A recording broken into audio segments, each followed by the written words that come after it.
Alors que beaucoup de gens critiqueront probablement ce chapitre à cause de la puissance juste démentielle de Lancelot, le plus fort des chevaliers apocalyptiques, et bah perso, je ne suis pas complètement du même avis que vous. Ne vous inquiétez pas, j'en parle.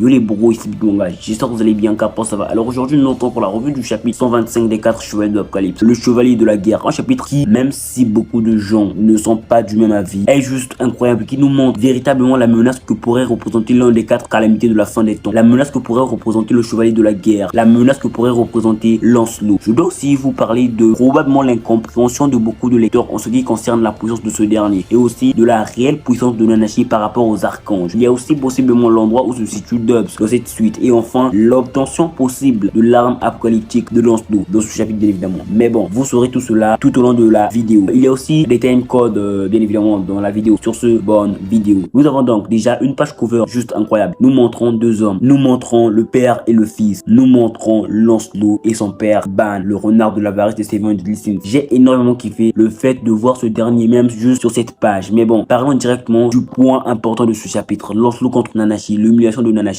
Nous avons donc directement le combat Nanashi-Lancelot avec un Nanashi en remarquant cette force magique juste insensée libérée par Lancelot, disant qu'il avait écouté que ce dernier s'était battu contre Arthur Pendragon, avec un Arthur disant que Lancelot surpassait n'importe quel autre adversaire qu'il a vu auparavant en termes de force, de courage et même d'intuition. Il leur est tout simplement tous supérieurs. Mais arrêtons-nous un peu par là, car après cette affirmation de Nanashi, en ce qui concerne les mots d'Arthur sur Lancelot, et bah il y a de quoi théoriser là-dessus. Car si je ne me trompe, Arthur a déjà vu tous les péchés capitaux combattre. Il a donc eu vent de leur OS en termes de courage, de force, d'intuition, tout ça. Mais en prenant en compte ce qu'il a dit sur Lancelot, alors ce serait tout simplement logique de supposer que Lancelot leur est tout simplement supérieur, ce qui placerait donc Lancelot déjà de base au-dessus du niveau des péchés. Mais bon, je vais y revenir. Nous apprenons aussi que Lancelot est droitier, mais préfère utiliser son bras gauche pour combattre, ce que en soi je trouve juste incroyable. Nanashi supposera que c'était peut-être à cause d'une blessure de son bras droit ou d'une restriction liée à sa force magique démentielle ou encore d'un truc du genre qu'il n'utilisait pas vraiment son bras droit au combat. Mais bon, Lancelot, pour nous montrer qu'il est juste incroyable et aussi pour nous faire encore plus kiffer le perso, dira tout simplement à Nanashi de ne pas faire de théories bizarres en ce qui concerne sa main droite, car il utilise juste sa main gauche parce qu'il veut s'entraîner à l'utiliser, car c'est d'après lui classe d'être ambidextre. Et en fait ça lui gonfle un peu de devoir donner autant d'explications à ce dernier. Nanashi se demandera si c'était le seul problème, car c'était étrange qu'il ne l'utilise pas trop. Mais bon, ce dernier un peu venir lui demandera à son tour si c'était un problème pour lui. Déjà avant de continuer, je tiens un peu à vous exposer ce fait avec le bras de Lancelot. D'après moi, le fait que ce point ait été soulevé nous tease peut-être qu'il y a possiblement un truc qui l'empêche de vraiment trop combattre avec sa main droite. Mais vu que je ne connais pas vraiment cette chose qui l'empêche de l'utiliser ou vu le manque d'infos, alors passons. Mais c'était d'après moi assez important de le souligner. Si vous avez des suggestions là-dessus, n'hésitez pas à me faire part dans les commentaires, ça m'intéresse de ouf. Nous avons donc Lancelot vénère disant à Nanashi de vite en finir car il s'inquiétait pour ses amis. Et lorsque ce dernier fera un mouvement de son pied droit, prenant bien sûr sa position de combat avec le bras droit devant, Nanashi, ressentant le danger, bondira dans les airs tout en sortant directement ses ailes angéliques pour pouvoir se maintenir dans les airs. Et ce fait avec ses ailes angéliques nous prouve enfin, pour ceux qui se le demandaient, que même si les ailes d'une déesse lui sont arrachées, elle peut toujours les sortir en utilisant sa magie. Et donc ses ailes sont plutôt magiques que juste des bails héréditaires. Mais bon, nous ne sommes pas là pour parler de cela. Nanashi, voulant vite conclure le combat contre Lancelot, décidera de directement juger Lancelot avec sa technique la plus puissante, créant bien sûr une croix juste gigantesque au-dessus de Lancelot. Govan et Tristan ressentiront leur de magie, avec un Tristan reconnaissant directement la magie de Lancelot et un Shward ressentant la magie de la déesse libérée par Nanashi. Ils remarqueront l'immense lumière générée par le lancement de l'attaque surpuissante de Nanashi. Nous avons donc Nanashi créant une sorte de croix au-dessus de Lancelot et balançant enfin cette attaque surpuissante sur lui. L'attaque se nomme étoile croisée instantanée. Nous pouvons bien sûr voir sur cette image que cette attaque couvre une large zone comparée à la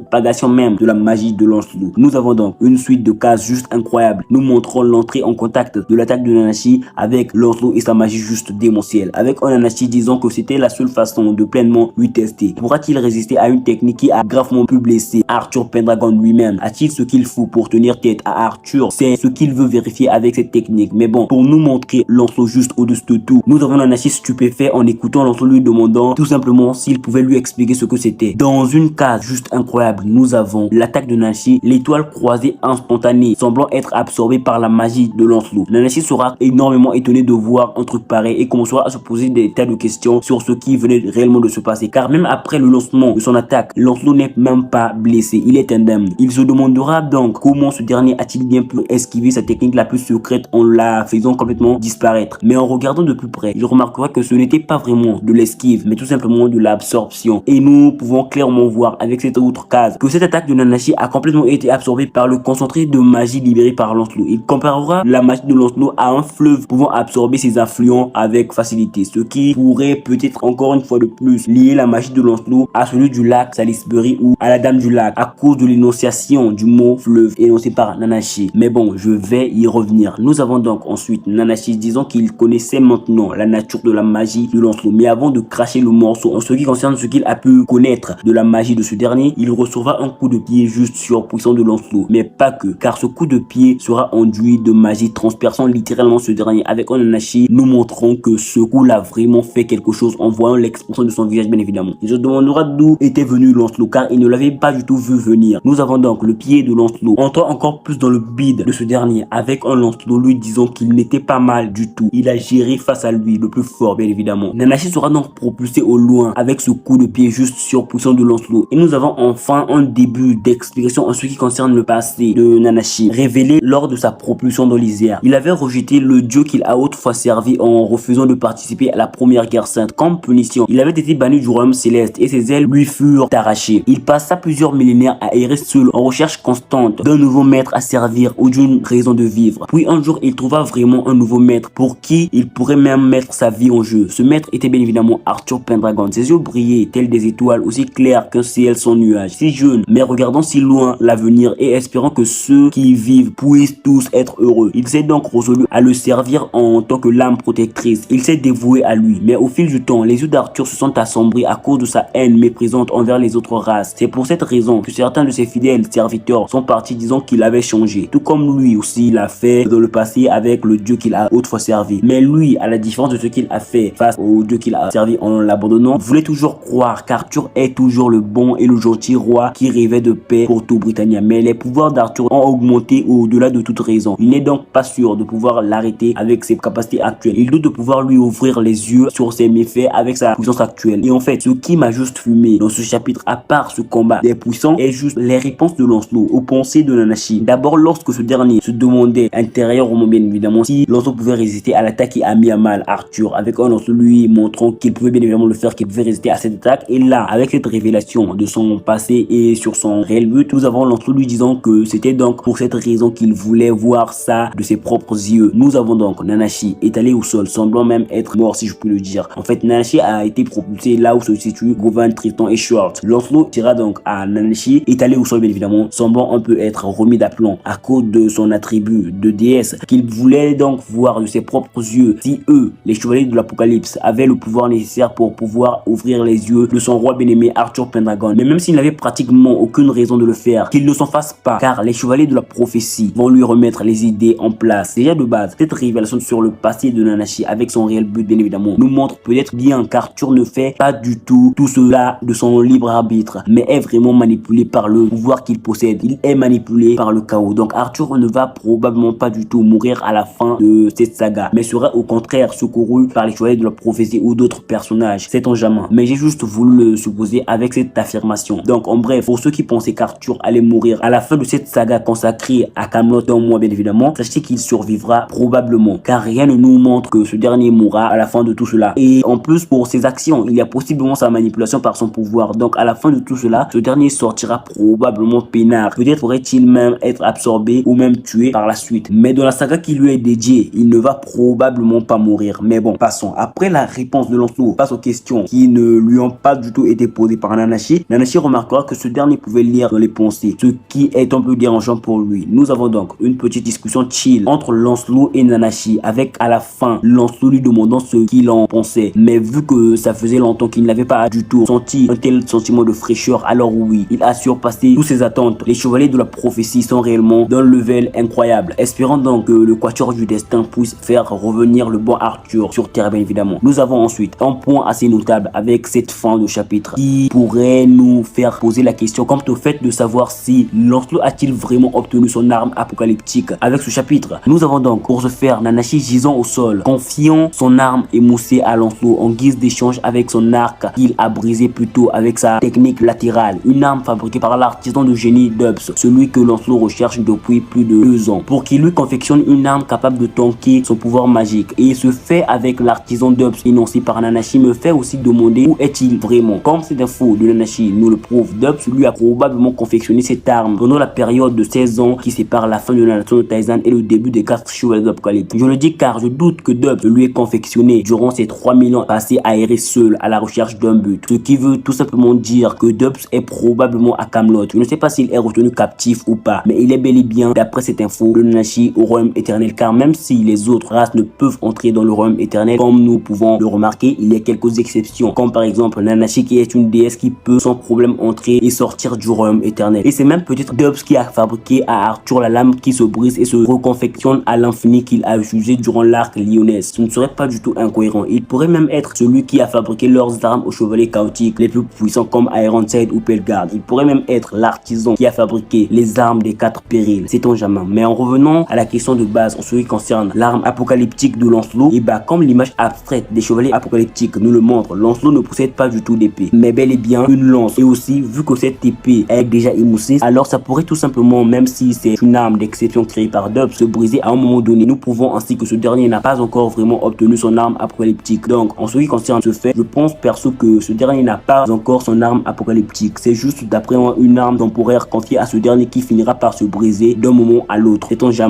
Car peut-être aussi que je vous raconte des conneries. Pour ceux qui se demandent si Lancelot pourra facilement l'utiliser, et bah sachez que ce dernier peut utiliser n'importe quelle arme. C'est un combattant de génie. Donc il va probablement se sentir à l'aise avec cette arme. Et en plus, nous pourrions voir sa route scintillante plus souvent car il n'est plus obligé d'avoir une lame sous sa manche pour le faire, car l'épée de Nanashi peut résister à sa magie bien évidemment. Cette épée se nomme Cerf Blanc. C'est le nom que Nanashi a attribué à cette épée. Et en fait, c'est un peu drôle de voir qu'une personne se nommant littéralement son nom a pu donner un nom à une arme. Nous avons donc après cela un Lancelot dans une case juste incroyable, souriant et taquinant un peu Nanashi en lui disant que même si c'était une épée émoussée, juste dû au fait que c'était l'artisan Dubs qui l'avait fabriqué, alors il la prend avec plaisir. Et ce sera donc sur des notes de musique qu'il repartira vers ses compagnons, et c'est en quelque sorte par là que se conclura ce chapitre juste incroyable, même si certains ne l'ont peut-être pas kiffé. J'ai donc pour toutes ces raisons énormément kiffé ce chapitre. Un chapitre qui clôt enfin le combat des maîtres. Nous avons donc sur la marge les pensées de Nanashi qui s'est consacré à son maître sont confiées à Lancelot aux côtés de l'épée émoussée de l'artisan Dubs. Le premier chapitre a pour titre Prière, ce qui nous tease bien évidemment possiblement le combat Percy-Mortlash pour enfin vraiment clore cet arc bien évidemment, car il ne reste que ce combat et je doute que Percy perde vraiment ce combat. Donc il va probablement se réveiller, et ce qui pourrait bien évidemment juste me fumer serait le fait de voir un Percy en mode désespoir détruire littéralement Mortlash et sa magie, et enfin détruisant le portail vers Camelot avant de se faire calmer par Lancelot. C'est un jamais. N'hésitez pas à me donner vos avis là-dessus en commentaire, ça m'intéresse de ouf. Mais globalement, le chapitre 125 des 4 chevaliers de l'Apocalypse se nommant le chevalier de la guerre Lancelot était un chapitre juste incroyable, clôturant parfaitement le duel des puissants sur le domaine des puissants, avec un Lancelot utilisant vraiment sa magie, montrant ainsi à Nanashi que lui et ses compagnons, les 4 chevaliers de l'Apocalypse, ont vraiment l'étoffe pour pouvoir combattre son roi bien-aimé Arthur Pendragon. Il réussit aussi à compenser la perte de son arc par l'épée émoussée de Nanashi fabriquée par Dubs. J'espère qu'il pourra la garder pendant un moment. Et donc Nanashi est vaincu, mais l'arc des démons n'est pas encore terminé, car il reste encore le combat du chevalier prophétique innocent Perceval. Espérons avoir le retour du côté non innocent de ce dernier, du côté bestial du chevalier innocent. Espérons revoir le condensé de désespoir, le mot désespoir de ce dernier littéralement tout détruire. Voilà pour cette vidéo.